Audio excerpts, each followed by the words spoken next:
Assalamualaikum warahmatullahi wabarakatuh. Shalom, Om Swastiastu, Namo Buddhaya, salam kebajikan dan salam sejahtera untuk kita semua. Perkenankan saya untuk memperkenalkan diri. Nama saya Francisca Wahyu Lestari SEMSKK, dosen Sekolah Tinggi Ilmu Ekonomi dan Tiaras, program studi akuntansi dengan NIDN 0212008803 atau NUPTK 85447666723035. Dengan penuh rasa tanggung jawab serta komitmen yang tinggi terhadap pengembangan pendidikan tinggi di Indonesia, izinkan saya menyampaikan pernyataan diri dosen dalam unjuk kerja Tridharma perguruan tinggi bidang pengajaran. Video ini dibuat sebagai bagian dari proses sertifikasi dosen gelombang 1 yang diselenggarakan oleh Kementerian Pendidikan Tinggi, Sains dan Teknologi tahun 2025. Dan pada kesempatan ini, saya akan memaparkan salah satu mata kuliah saya ampuh, yaitu mata kuliah pengantar akuntansi 1. Mata kuliah pengantar akuntansi 1 dengan kode AKTG 101 merupakan mata kuliah yang diterapkan pada tahun ajaran periode ganjil dengan bobot 3 SKS. Mata kuliah pengantar akuntansi 1 membahas tentang konsep dan prinsip persamaan dasar akuntansi.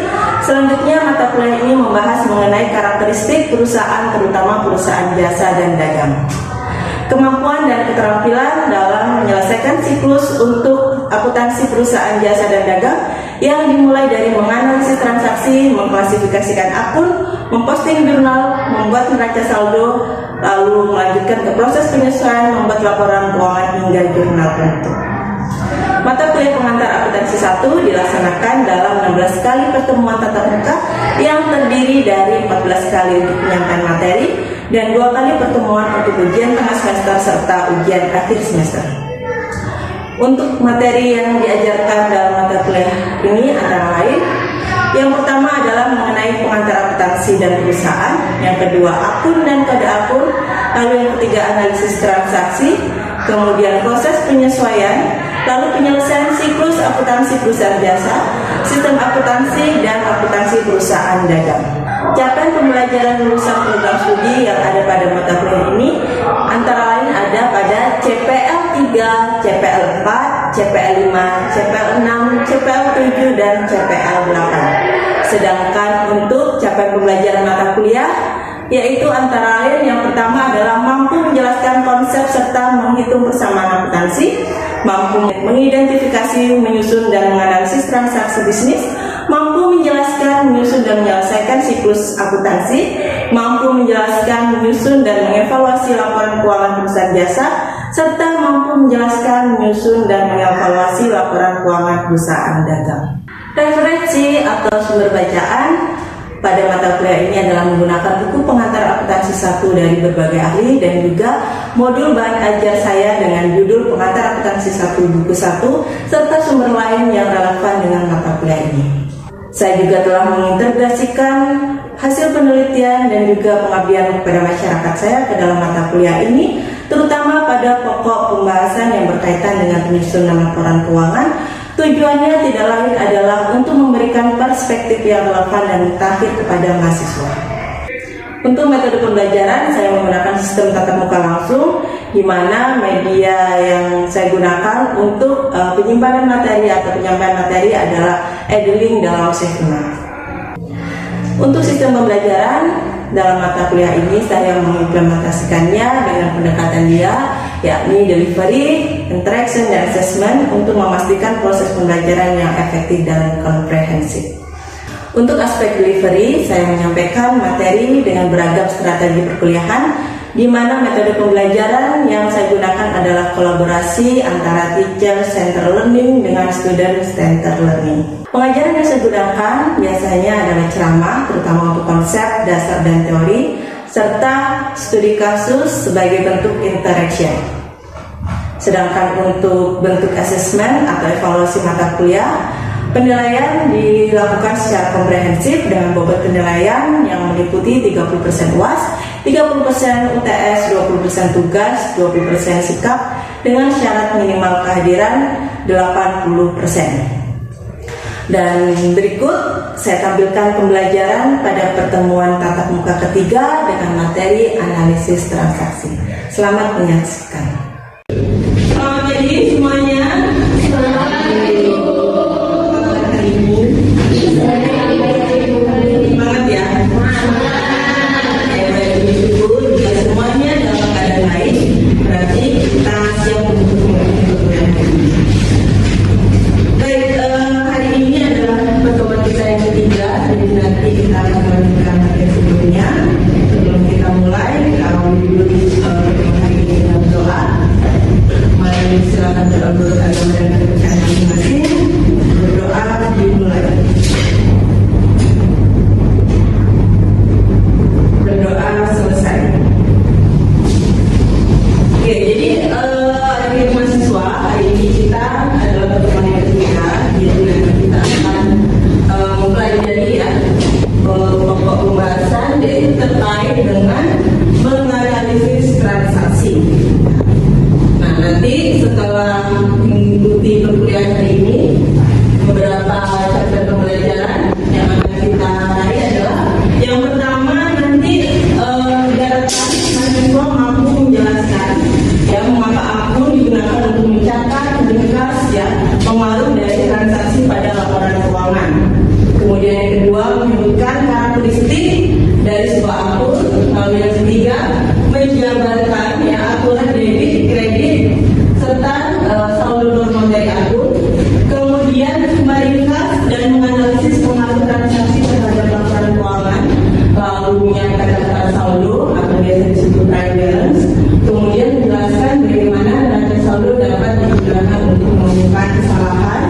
Lalu yang terakhir mencatat dan melakukan pengkoreksian.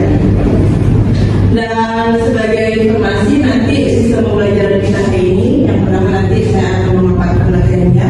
Kemudian ada sesi tanya jawab, ada diskusi. Kemudian nanti di akhir kita akan mereview sekilas tentang materi hari ini. Sebagai informasi juga untuk buku aja saya akan menggunakan Bitcoin ya. Ini ada redaksi yang satu. Kemudian ada modul nanti akan saya kirim ke Edwin. Ada juga PPT. Kemudian adik-adik juga bisa mencari sumber referensi, bisa dari Google School atau dan lain sebagainya yang masih relevan dengan materi hari ini. Ya. Kemudian sebelum kita mulai mungkin kita sedikit review minggu lalu kira-kira ada yang masih ingat kita belajar apa saja? Oke, apa?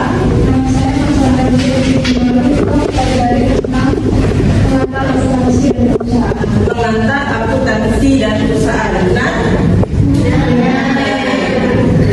Kira-kira masih ada yang masih ingat apa sih pengertian dari akuntansi?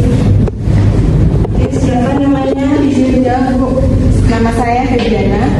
Akuntansi adalah informasi yang menyediakan laporan keuangan kepada pihak-pihak yang berkepentingan mengenai aktivitas ekonomi dan kondisi perusahaan. Oke, jadi tadi apa? Terima kasih ya Febriana ya. Jadi tadi sudah disebutkan oleh Febriana, akuntansi tadi apa kira-kira? Informasi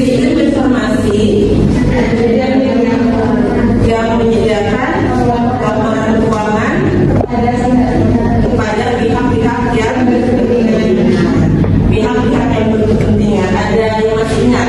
Pihak-pihak yang berkepentingan itu ada berapa macam? Ada ingat? Pihak internal, dan pihak eksternal. Pihak internal apa saja? Misal apa? Manajemen ya, manajer ya, pihak manajemen ya, manajemen. Apalagi direktur. Ya, kalau sampai karyawan ya, karyawan yang bawah ini juga mempunyai kepentingan terkait dengan laporan keuangan. Kemudian eksternal apa saja? Pemerintah itu apa? Pajak. Untuk pajak ya, laporan pajak. Kemudian ada kreditur.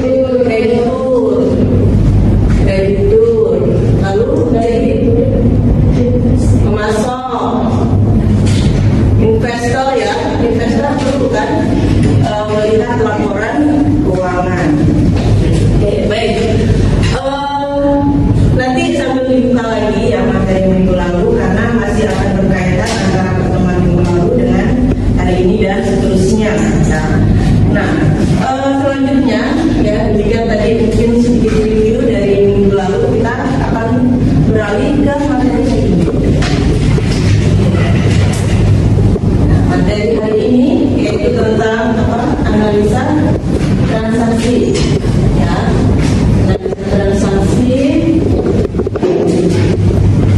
Oke, di dalam analisis transaksi, yang terutama itu di dalamnya adalah ada yang namanya sebuah akun, ya. Akun ini nanti akan digunakan untuk mencatat. Apa sih kira-kira akun itu? Ya, seperti kita lihat di sini.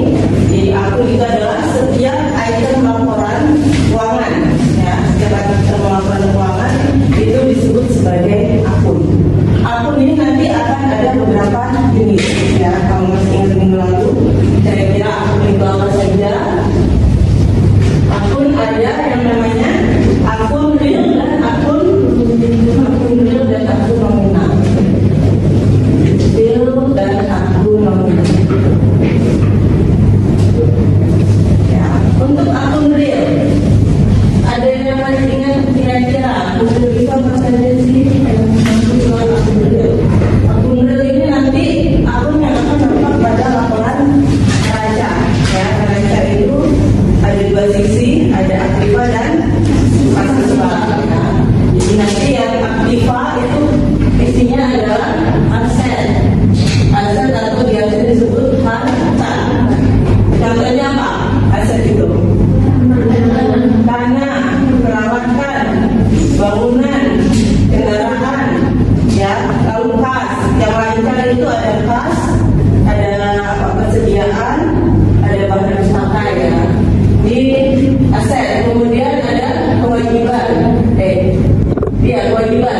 kewajiban atau liabilitas, ya. Kemudian ada modal atau ekuitas. Kalau nominal ini adalah akun yang nampak di laporan laba rugi. Ini ada pendapatan dan beban. Nah, ini adalah kunci penting untuk mempelajari memahami sebuah finansi. Kita harus bisa membedakan mana akun, mana kelompoknya, mana yang masuk ke real, mana yang masuk ke nominal. Oke, kita lanjutkan. Nah, ini ya tadi ya klasifikasinya. Di situ ada harta. Harta merupakan sumber daya yang dimiliki perusahaan. Kemudian kewajiban merupakan hutang terhadap pihak luar. Lalu ekuitas merupakan hak pemilik terhadap perusahaan. Ini nampak di akun neraca. Kemudian pendapatan ini merupakan peningkatan pada ekuitas sebagai hasil penjualan barang atau jasa. Kemudian ada juga beban. Ini merupakan penggunaan harta atau jasa untuk memperoleh pendapatan. Ini akan nampak di akun laba rugi. Di awal pertemuan minggu lalu kita juga pernah membahas terkait dengan persamaan akuntansi, ya. Persamaan akuntansi itu debit kredit harus apa? Balance, ya. Kalau akuntansi antara debit dan kredit itu harus balance. Yang debit ini biasanya untuk saldonya itu terdiri dari harta dan juga beban, ya, saldo normalnya. Ada kredit adalah kewajiban, ekuitas dan pendapatan. Nanti itu ada selisihnya masuk ke dalam laba bersih. Sistem pencatatannya ada double entry counting.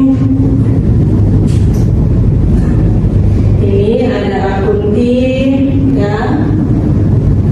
Sisi debit, sisi kredit. Nah, ini kita ke aturan debit dan kredit akun neraca, ya. Akun real itu ada aturannya.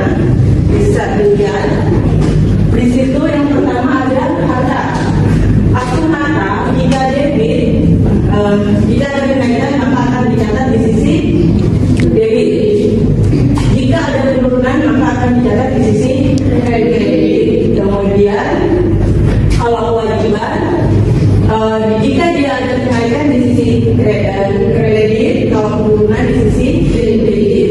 Ekuitas sama juga dengan kewajiban, kenaikan di sisi kredit, penurunan di sisi debit. Misal, ya, contohnya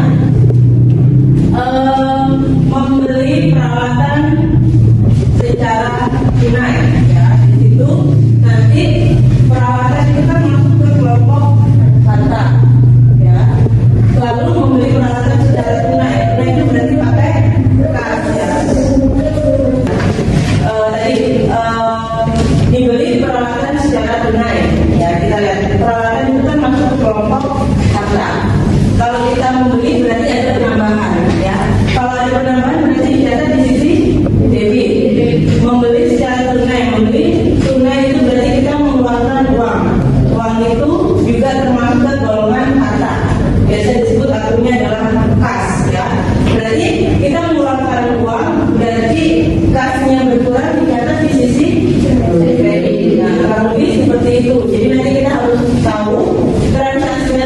dengan apa, akun-akun yang terlibat itu apa, ya, terjadi penambahan atau pengurangan, kita harus pahami. Demikian juga dengan yang kewajiban dan juga modal ya. Nah, ini selanjutnya adalah akun beban. Akun beban saldo normalnya jika tidak terjadi kenaikan dicatat di sisi debit, jika terjadi penurunan dicatat di sisi kredit. Dengan akun pendapatan ya, jika dia terjadi kenaikan dicatat di sisi kredit, penurunan di sisi debit. Ya. Baik, kurang lebihnya seperti itu terkait dengan aturan debit dan kredit dari masing-masing akun, kelompok akun. Apakah bisa dipahami? Bisa ya. Coba untuk supaya lebih paham kita coba ini mengerjakan soalnya.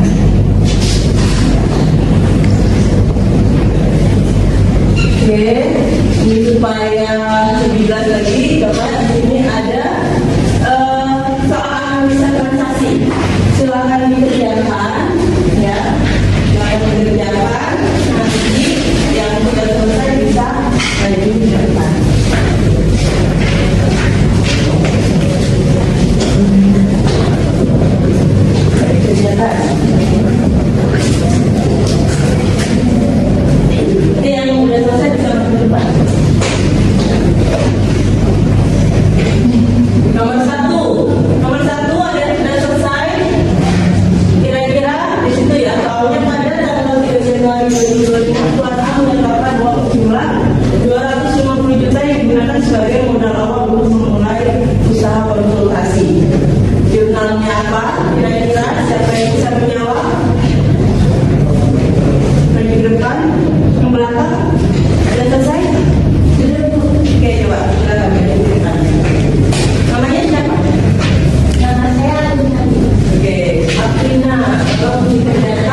ketiga.